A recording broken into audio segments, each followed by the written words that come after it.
Magandang araw po sa lahat mga bossing, mga idol. Muli tayong nagbabalik. This is Ray TV from Green Country Game Farm. So mga bossing, for today's video, may isa tayong subscribers na nagtiwala sa atin at kukuha sa atin ng lemon sa sweater po mga bossing, mga idol. So by the way mga bossing, sa mga hindi pa nakakaalam at sa mga nagtatanong dyan,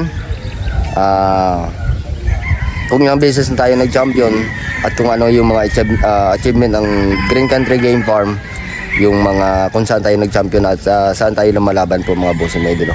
So i-visit nyo po yung aking Facebook account mga bossing, mga idolo, Ray Kenan. So may mga na-upload tayo doon na mga video ng mga laban natin. WPC Manila Arena po tayo mga bossing. By the way mga bossing, sa hindi pa nakakaalam, ang farm na pinagtatrabuhan ko po mga bossing, mga idolo, ay pagmamay-ari po ni Sir Martin Esculin ng GCGF Game Farm po mga bossing. So by the way mga bossing, pupunta tayo doon sa pen kung saan nakalagay po yung ating lemon sa sweater. So bago ang lahat mga bossing, ito po yung mga naging transaksyon namin ni Sir Nelson.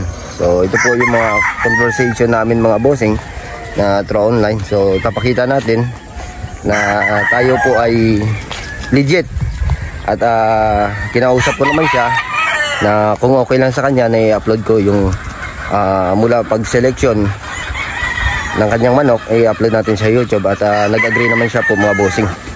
So ito po yung ating conversation mga bossing, mga idol.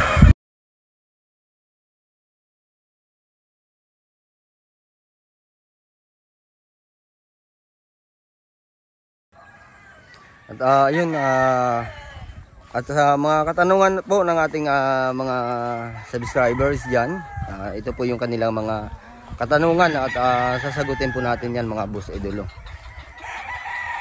Ito po sila, yung kanilang mga komento.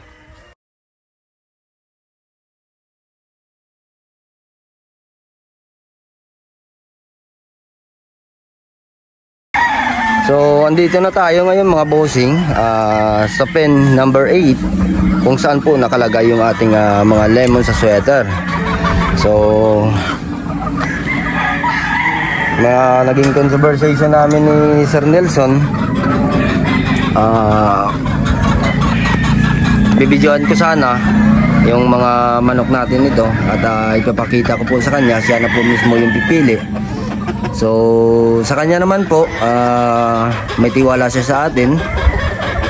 Sinabihan ko po siya na kung okay sa kanya yung ganong proseso ng pag-transaksyon, so nagtiwala siya atin at tayo na lang daw po yung bahala sa pagpili ng two-way cross na mga lemon sweater. So ito po sila mga boss idol. So pipili po tayo dito ng isa, i-close up natin at lalagyan natin ng personal leg band ng Esculin. So sa mga two-way cross po mga bossing, mga idolo, yung nilalagay po namin dito ng mga leg band, personal leg band, ay yung hindi po tanso yung aming nilalagay dito. So mamaya makikita niyo po yan mga bossing, mga idolo, at gagawan po natin ng video as a request naman po ni Sir Nelson na bibidyoan natin doon sa harap ng GCGF at i-shout out natin siya. So ito po yung mga bossing, mga idol. Pala mga bossing, sa mga nagtatanong dyan kung magkano nga ba yung aming brood stag dito sa loob ng GCGF Game Farm. So yung aming brood stag mga bossing ay 35k. So sa mga nagtatanong dyan, makinig po kayo mabuti mga boss idol. Although ilang beses na po natin ito sinabi, so meron pa rin nagtatanong at hindi tayo magsasawa dyan na i-explain po mga bossing, mga idolo, para po sa inyo. So yung aming brood stag mga bossing, 35k. Yung aming naman pong pulit na pure, any of them na pure po mga bossing, mga idolo, is 15k po mga bossing. At saka naman po yung aming two-way cross na mga pulit katulad po nito mga bossing, mapa 3/4, 1/4 man yan mga bossing, mga idolo, ay nagkakahalaga po yan ng 8k. So yun po mga bossing. At saka yung sa amin naman na two-way cross, brood stag quality, Nagkakahalaga po yun mga bossing mga idolo ng 16K. Doon naman po sa mga battle stag mga bossing, ang aming battle stag po mga bossing ay 8.5, minimum of 10 heads. So mga bossing, meron kami ditong roll sa GCGF Game Farm mga bossing mga idolo. Meron tayong minimum na 10 heads sa battle stag. At kung kukuha po kayo mga isang piraso mga bossing, 2 piraso, it was considered by brood stag quality mga bossing mga idolo. So merong nagsasabi dyan na kalokohan daw na gawin nating yung presyo, gawin nating 16K yung battle stag. Mga bossing, mga idolo, siguro po nagkakamali lang po kayo ng pandinig. Talagang hindi naman po pwede natin gawin yun mga bossing, mga idolo. Kaya nga lang po mga bossing, meron tayong tinatawag na minimum bid. So yun po yung, kaya ganun po yung ating presyo doon. Magiging 16K sa, kaya nga sabi ko, it was considered brood stag quality mga bossing mga idolo. Yung kanyang presyo, hindi po yung kanaang manok po mga bossing mga idolo. So yun po yung patakaran namin dito at wala tayong magagawa. At ako naman po ay nagtatrabaho lang dito. At ina-explain ko po sa inyo mga bossing mga idolo. So yun po mga bossing. Dito naman sa part na ito mga bossing, siyempre sa unang transaksyon namin ni Sir Nelson, so humingi din siya sa akin ng advice kung ano bang mas maganda na i-cross. So although meron naman tayong kaalaman doon, tinanong ko po siya kung anong brood stag po ba yung kanyang gagamitin sa mapulit na bibilhin niya. So ang sagot naman sa akin ni Sir Nelson ay pang sarili niya, ay siyempre pang sarili niya at benta na din po mga bossing. At hinahanap niya po ay mga gwapong manok. So tinanong ko po siya kung anong bloodline ang i-cross niya mga bossing para mapalabas natin yung mga gwapong manok at siyempre quality na din. Yung kanyang brood stag mga bossing is ano tawag dito? Sweater na Golden Boy. So nakakuha po siya doon sa Negros sa kanyang family. Shout out nga pala sa kanyang family diyan sa Kalumangan, Bago City. So yung kanyang father side, yung family ng kanyang father side ay nandun sa Kalumangan, sa Bago City, pero andito siya ngayon sa Maynila. So kaya in-advise ko siya sa kanya mga bossing itong lemon sweater. Dahil alam ko po na ang kalalabasan nito, pag na-cross mo siya sa Golden Boy, ay talagang gwapong manok po mga bossing mga idolo. Yung lalabasan ay kalalabasan na magiging anak nito. So yung sa kanya naman po mga bossing, passion niya ay gwapong mga manok.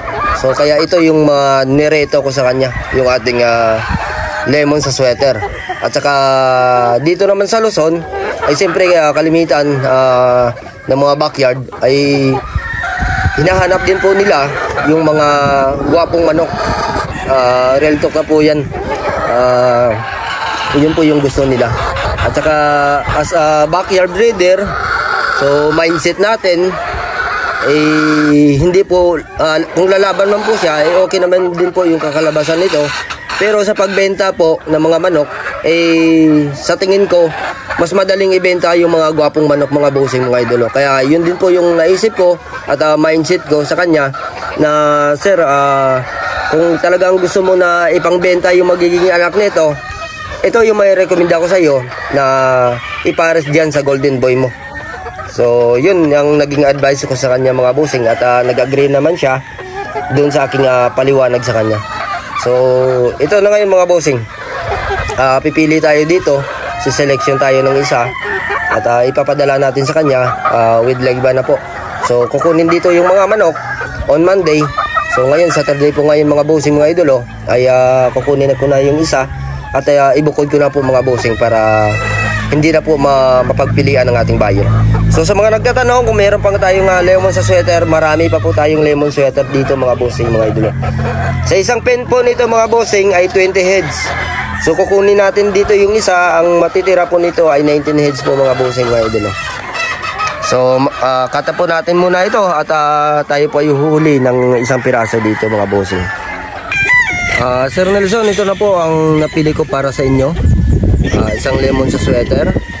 Ito na po yung inyong pulit.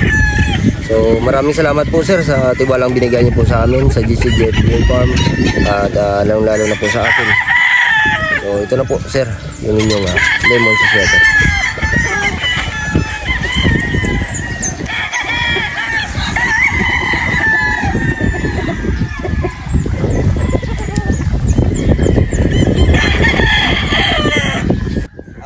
To Sir Nelson Hardelico, thank you so much for acquiring lemon sweater pulit of GCGF Game Farm, Guwapot Magaling. Wing band number 11652 with a leg band number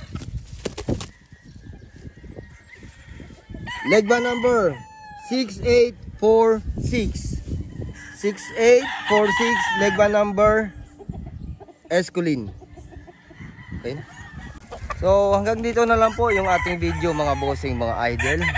At maraming salamat po sa inyong patuloy na pagsuporta sa aking munting YouTube channel. So sa mga may katanungan dyan, message lang po kayo mga bossing, mga idolo. At maraming salamat po sa inyong patuloy na pagsuporta. At God bless po sa lahat mga bossing, mga idol.